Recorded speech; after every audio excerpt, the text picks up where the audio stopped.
In the heart of Lagos, where every weekend felt like a movie and every street corner had a ring light, three girls dreamed of being seen. Not just noticed, but adored. Their names were Amara, Tenny, and Bimp. Amara was the face, the kind of beauty that made people pause mid-sentence. Her smile could melt even the hardest man in traffic. Tenny was the brains, always with ideas, always calculating the next big thing. Bimp was the charm. She could talk her way into any room and out of any trouble. They met one night at a birthday party in Lekki. Loud music, champagne showers, girls dancing like the world had no rules. That night, they clicked instantly, drawn by the same hunger to be known. After that night, they became inseparable. Their weekends were filled with content creation, brunch outings, and photo shoots that turned every street corner into a runway. Phones always charged, lashes always fixed, stories always updated. They weren't rich yet, but they looked it. They weren't famous yet, but they acted it. "Babe, we just need one viral moment," Tenny said one afternoon while editing Amara's picture. "That's all it takes." And they were right.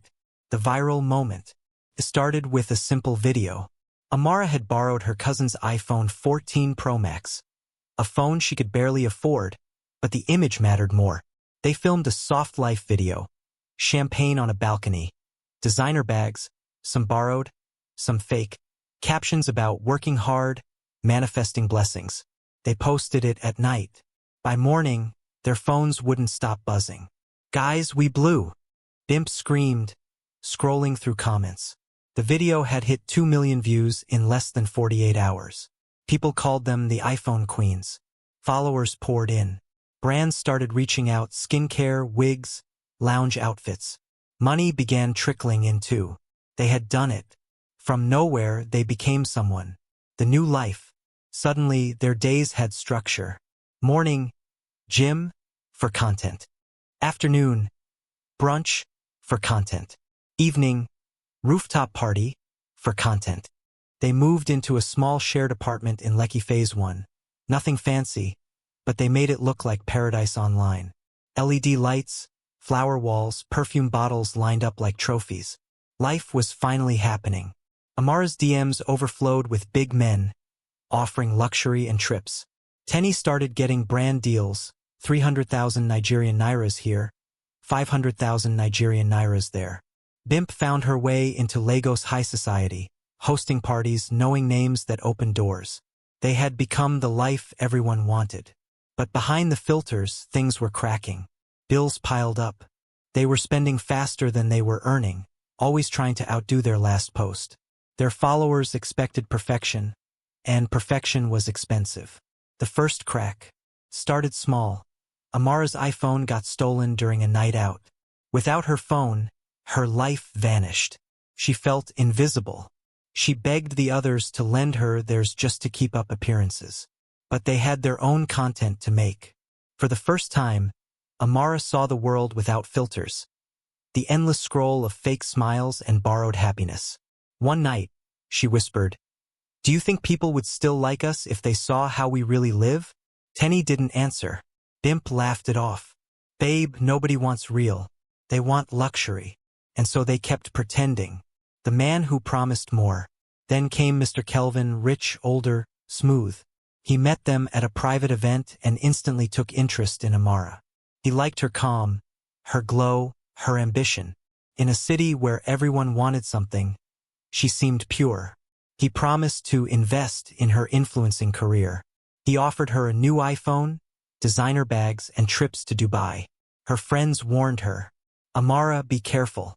Lagos men don't give for free." But Amara was tired of struggling. She wanted the life she had been pretending to live. So she said yes. At first it was harmless, dinner dates, pictures, gifts. Then came the silence. The things she couldn't post, couldn't explain. Her glow changed. She smiled online but cried offline. Kelvin started controlling her, who she could see, what she could post. Her freedom became a golden cage. Meanwhile, Tenny and Bimp were thriving. They landed a 2 million Nigerian Nairas ambassador deal and were invited to Ghana for an influencer event. Amara was left behind, trapped in luxury. The fight, jealousy crept in like poison.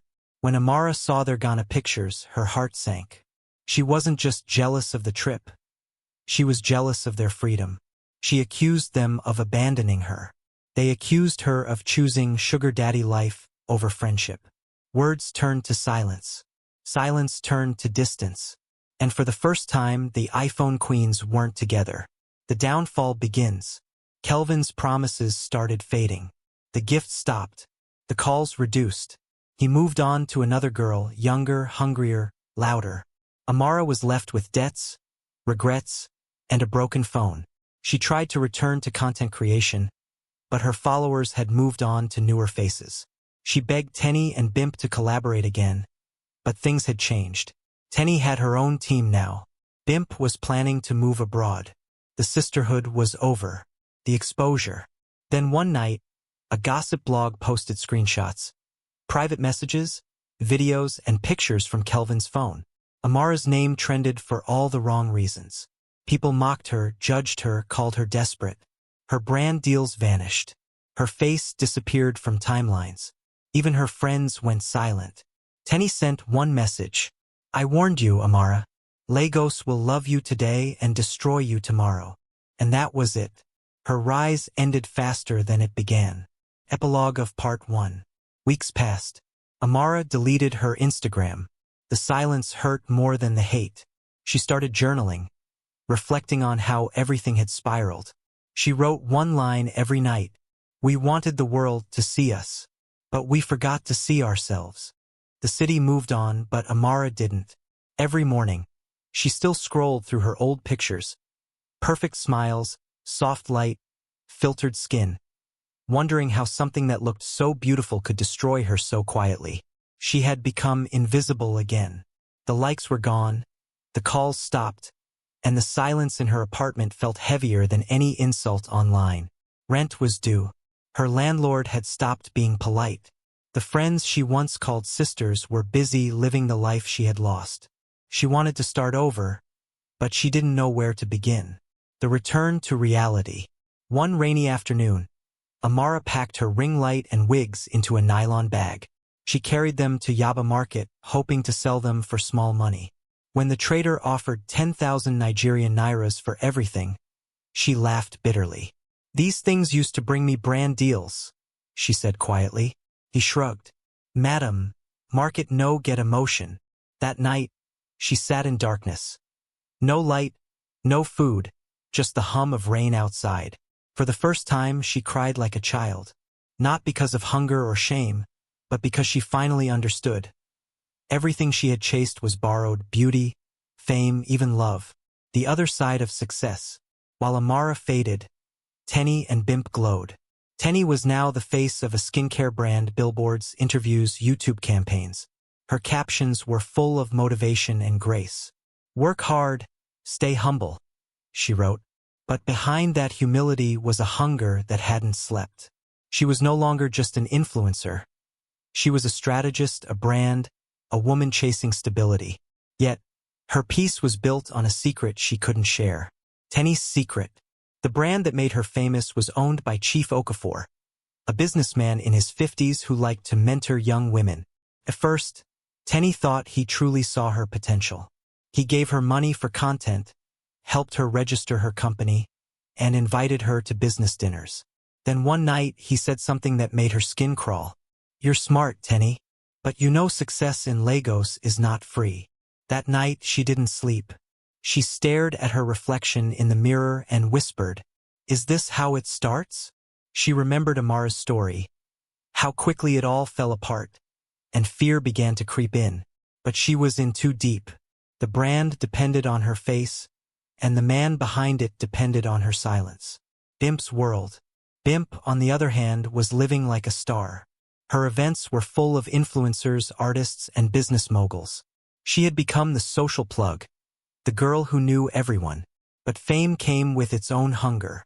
Every post had to top the last one. Every outfit had to scream wealth. She began borrowing again, dresses, wigs, even handbags, pretending they were hers. She had followers but no friends, smiles but no peace. Sometimes at night, she'd stare at her phone, scrolling through Tenny's page. They hadn't spoken in months, yet both of them were trapped in the same game, pretending to win. The reunion. Months later, fate brought them together again. A major brand event at Eco Hotels, the biggest influencer night of the year. The three girls were on the same guest list. When Amara saw the invite online, she hesitated. She had been quiet for months, working small jobs to survive. But something in her wanted closure or maybe revenge. She borrowed a simple black dress from a friend, retouched her old wig, and showed up. The moment she walked in, conversations froze. Everyone remembered her. Whispers started. Is that not Amara? The girl from the scandal? Tenny avoided her eyes. Bimp smiled awkwardly, pretending not to feel guilty. Amara walked straight to them. She looked thinner, calmer, realer. Hi, she said softly. Silence. Then Tenny whispered, You look different. Amara smiled faintly. That's what happens when you stop pretending. The air was heavy. For a moment, they were just three girls again. Remembering how it all began, before greed and pride built walls between them. The fall. The event went on, but something else was brewing. Later that night, someone posted a video. A hidden camera clip showing Tenny and Chief Okafor arguing at the event parking lot. He accused her of being ungrateful. She shouted that she was tired of his mentorship. The video spread like wildfire. By morning, blogs carried headlines. Another iPhone queen exposed. Tenny the influencer caught in scandal. Her brand deals froze. The company deleted her pictures. Her fans turned on her overnight. Just like Amara, she became the villain of her own story. Bimp's turn. Bimp tried to distance herself. She posted motivational quotes, unfollowed both girls, acted innocent. But Lagos gossip had no mercy. An ex-friend leaked screenshots of her conversations with a married artist she had been managing. That same night, her event sponsors withdrew. Her perfect world started to crumble too. Within weeks, the iPhone queens were gone, erased by the same internet that once praised them. The aftermath. Months passed. Amara started a small online thrift page. Real finds by Amma. No filters, no luxury, just honest hustle. She posted quietly, built slowly, and for the first time she was free. Tenny went offline completely. She moved back to her parents' house in Ibadan, where she started therapy and kept a journal. Her last post before disappearing read, Some lessons come wrapped in shame, but they save you. Bimp left Lagos entirely. Rumor said she moved to Ghana, others said London. No one really knew. The world forgot them. But the lesson they left behind stayed. How fame without foundation collapses faster than it rises. Epilogue of Part 2. Amara sat by her window one morning, holding a small box. Inside was her old iPhone. Cracked, dead, forgotten. She smiled softly. That phone ruined me, she whispered. But it also woke me up. Then she opened her new thrift page and typed her bio. No filters, just growth. The light from the window hit her face gently. For once, it wasn't ring light glow. It was peace. The morning after the rain. The city looked washed and raw, streets glistening, air heavy with silence. Amara stood at the window of her apartment, staring at the gray horizon. The echoes of her downfall still clung to her like a scent that refused to fade. Once, she had been a woman everyone wanted to be, admired, envied, feared. But greed has a way of making even the strongest lose sight of balance. Now, all that was left were ashes of choices made too quickly and too selfishly. Her phone buzzed on the table, another debt reminder. Another call she wouldn't answer. She moved past it and poured herself a cup of black coffee, bitter like her thoughts. Across town, two people were also nursing quiet mornings. Chica, her former best friend, sat in a tiny cafe, stirring tea she couldn't afford but needed for comfort. And Tund, the man who once loved Amara without measure, stood in front of a construction site, hands dusty, heart heavier than the tools he carried. Life had humbled all of them in different ways, but none more than Amara. Weeks passed. The headlines forgot her name, the gossip moved on, and the world carried on spinning. But Amara didn't. She spent her days replaying every moment that led her here. Every lie, every betrayal, every deal sealed in whispers. She wanted forgiveness, not from others, but from herself. Yet, each time she tried to let go, she saw the faces of those she hurt. One afternoon, she took a walk through the market she once drove past in tinted cars. People didn't recognize her anymore. Fame fades fast when the shine is gone. The noise, the smell of roasted corn, the laughter of strangers. They all felt foreign yet grounding. Then she heard a voice. Familiar. Steady. Amara? She turned. Chica stood there, older, leaner, eyes softer but guarded. For a long moment, neither spoke. The silence was heavy, filled with the weight of broken friendship. You look different, Chica said quietly. I am, Amara replied. They walked together not as friends, but as two women who had seen too much. Their words were careful, like steps on glass. Chica spoke of her small business, how she started from nothing. Amara listened, truly listened. For the first time in a long while. At a corner, they stopped. I'm sorry, Amara said. For everything. Chica looked at her for a long while. Sorry doesn't change the past. But maybe it's a start. It wasn't forgiveness. Not yet. But it was something. That evening, Amara returned home and sat by her window again.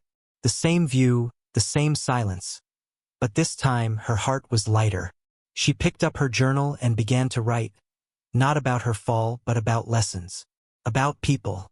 About the quiet strength it takes to rebuild when no one's watching. 2 months later, she found herself volunteering at a small community center on the city's edge. It wasn't glamorous, but it was real. The children there reminded her of her younger self. Curious, hungry for more, unaware of how cruel the world could be. Amara started teaching them how to read, how to speak with confidence, how to dream without fear. Every time she smiled, it felt less like an act and more like healing. And one afternoon, as the sun dipped golden and soft, she saw Tund again. He hadn't changed much, still quiet, still kind. But his eyes told stories of survival too. They stood there, both unsure of what to say. Didn't think I'd see you here, he said with a faint smile. I didn't think anyone would want to, she replied. Tund shrugged. We all lose our way sometimes. What matters is if we find the road back. His words stayed with her long after he left. That night, Amara sat on her bed, staring at her reflection. The woman she saw wasn't perfect, wasn't the same, but she was finally honest. For the first time in years, she whispered to herself, I forgive you. The morning sun was softer that day, golden, unhurried, and gentle, like it too had learned patience. Amara woke up before the city stirred, wrapped in the quiet comfort of her small apartment. There was peace in the air, the kind she hadn't felt in years. Her phone no longer buzzed with demands or reminders. The silence, once unbearable, now felt like safety. She moved through her room with slow, deliberate ease. A woman finally in rhythm with herself. She had rebuilt her life not with grand gestures, but with small, consistent choices. Teaching at the community center, writing in her journal, showing up even when no one clapped. Every day she traded pride for purpose. And it was enough. One afternoon, while sorting through books at the center, she found a little girl crying outside. Her name was Aoife, 8 years old, quiet but bright. She had been mocked by her classmates for stuttering. Amara knelt down beside her, remembering the sting of rejection, the ache of being misunderstood. She wiped the girl's tears gently and said, Don't hide your voice, my dear. You just need to learn how to use it. That moment changed something in Amara. She realized her second chance wasn't about erasing her past. It was about giving others what she once needed, belief. Soon, she started a small project called Second Voice. It began with 5 children, then 10, then 20. She didn't seek fame or recognition this time, only impact. Word spread quietly. Donations trickled in. Journalists wrote small pieces. And people began to see her differently, not as the woman who fell, but the woman who rose. Meanwhile, Tund watched from afar. He'd heard of her work, seen the quiet transformation in her eyes. He never pushed himself into her story again, just showed up when it mattered. Sometimes he'd drop off supplies. Sometimes he'd sit at the back of the center and listen to her teach, pride flickering in his chest. Their connection was no longer the wildfire it once was. It had become something softer, a steady flame that neither rushed nor demanded. One evening, as the sun melted into dusk, he found her sitting outside the center, tired but content. "You look happy," he said. She smiled. "I am. I never thought I'd say that again." They sat together, watching the children run across the dusty field, laughter echoing against the fading light. "Do you ever regret anything?" he asked. Amara thought for a long moment. "I used to," she said softly. "But now I think every wrong turn led me here. And maybe this is where I was meant to arrive." Tund nodded slowly. "Then it was worth it." The silence that followed was peaceful, the kind shared by two people who didn't need to explain anything anymore. Months later, Second Voice grew into a registered foundation. Amara was invited to speak at a small conference in Lagos, her first time addressing a crowd in years. As she stepped onto the stage, lights bright against her face, the memories returned. The fear, the pride, the fall. But now they no longer controlled her. They were simply part of her. She looked out at the faces before her. Young, old, curious, broken, hopeful, and began. "My name is Amara. I once lost everything chasing what didn't matter. But sometimes, life breaks us only to rebuild us better. And if you're here today, carrying regret or shame, remember, your story isn't over. It's just waiting for the part where you rise." Her words filled the room like warmth. For a long time after, no one moved. Then applause, steady, rising, alive. In that moment, she didn't feel like a fallen star or a forgotten name. She felt human, finally whole. That night, she returned home to her quiet room.